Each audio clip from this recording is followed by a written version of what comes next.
20 ఏళ్ళ పిల్లోడు కన్నా ఆ ఇంట్లో నుంచి బయటకు వస్తే నీకు సంవత్సరానికి 36,000 నీకు సంతోషమా అని అనేవాళ్ళు.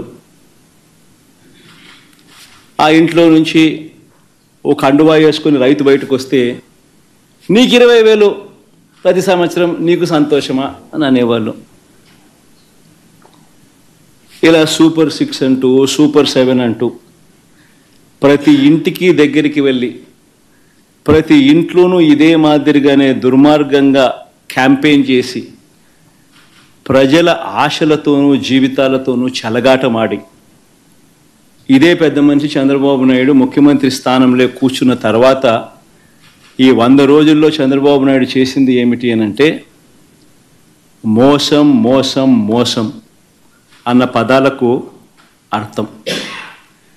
ఒకవైపున ఇదే పెద్ద మనిషి చంద్రబాబు నాయుడు ఇంతటి దారుణమైన అబద్ధాలు మోసాలతో కూడిన పరిపాలన ఒకవైపున చేస్తూనే మరోవైపున అన్ని వ్యవస్థలు తిరోగమనమే. మొట్టమొదటిసారిగా చూస్తూ ఉన్నాం పిల్లలకు ప్రతి సంవత్సరం ప్రతి 3 నెలలకు ఒకసారి ఫీజు రీయింబర్స్మెంట్, పూర్తి ఫీజు రీయింబర్స్మెంట్ గతంలో వైఎస్ఆర్సీపీ ప్రభుత్వ హయాంలో అందేది. ఈరోజు 9 నెలలు 3 క్వార్టర్స్ అయిపోయినాయి. ఇంతవరకు విద్యా దీవెన లేదు, వసతి దీవెన లేదు. పిల్లలు ఫీజులు కట్టుకోలేని పరిస్థితిలో పిల్లలు ఈరోజు కాలేజీల్లోకి సర్టిఫికెట్ల కోసం కాలేజ్ యాజమాన్యాలు పిల్లల మీద ఒత్తిడి తీసుకొస్తా ఉన్న కార్యక్రమం జరుగుతూ ఉంది.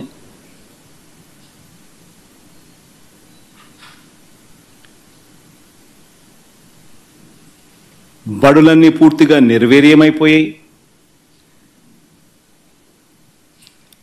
గోరుముద్ద గాలికి ఎగిరిపోయింది. ఇంగ్లీష్ మీడియం చదువులు అటకెక్కాయి. టోఫుల్ తీసేశారు. సిబిఎస్ఈ కూడా అదే బాటలో తీసేసే కార్యక్రమం జరుగుతూ ఉంది. వైద్య రంగం తీసుకున్న అదే పరిస్థితి. ఆరోగ్యశ్రీ బిల్స్ దాదాపుగా 2,000 కోట్ల రూపాయలు పైచిలుకు పెండింగ్. మామూలుగా జనవరిలో బిల్స్ ఫిబ్రవరిలో ప్రాసెస్ చేసి మార్చ్లో మామూలుగా ఇస్తారు. మార్చ్లో ఎన్నికల కోడ్ వచ్చింది, అంతే. ఒక్క బిల్లు పాస్ కాల. దాదాపుగా 2,000 పైచిలుకు కోట్లు Aarogyasri bills pending. Network hospitals ఈరోజు ప్రజలకు మంచి చేసే కార్యక్రమం, సేవలు అందించే కార్యక్రమంలో వెనకడుగు వేస్తూ ఉన్న పరిస్థితులు. 104, 108 సిబ్బందికి చంద్రబాబు నాయుడు గారు ముఖ్యమంత్రి అయిన తర్వాత ఇంతవరకు జీతాలు లేవు.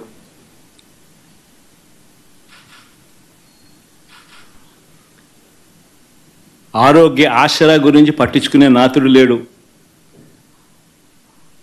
గవర్నమెంట్ రంగంలో కడతా ఉన్న మెడికల్ కాలేజీలను స్కాములు చేస్తూ స్కాముల కోసం కాలేజీలను ప్రైవేట్ పరం చేయడానికి అడుగులు ముందుకు పడతా ఉన్నాయి.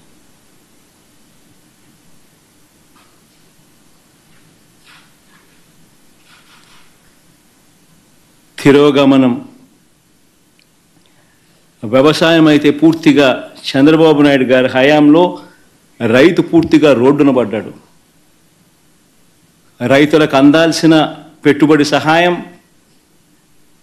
20,000 ఇస్తానన్నాడు, ఇంతవరకు రూపాయల. అంతవరకు రైతులకు మామూలుగా వ్యవసాయం మొదలయ్యే టయానికి గత ప్రభుత్వంలో మా హయాంలో వస్తూ ఉన్న రైతు భరోసా పెట్టుబడి సహాయం కూడా ఇవ్వకుండా ఎగరగొట్టాడు.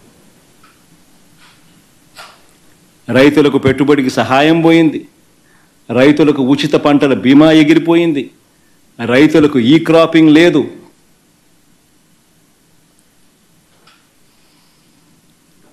రైతుల పరిస్థితి ఎంత దయనీయంగా ఉందంటే ఆర్బీకే వ్యవస్థ నిర్వీర్యం అయిపోతూ ఉంది.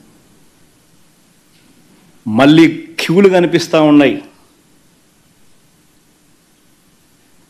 వ్యవసాయ సలహా మండళ్ళు రద్దయిపోయినాయి.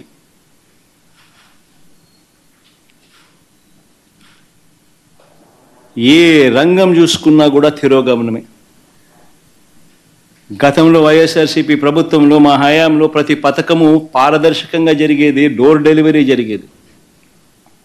ఈరోజు డోర్ డెలివరీ గాలికి ఎగిరిపోయింది. డోర్ డెలివరీ పెన్షన్ లేదు, డోర్ డెలివరీ రేషన్ లేదు. పారదర్శకత అంతకన్నా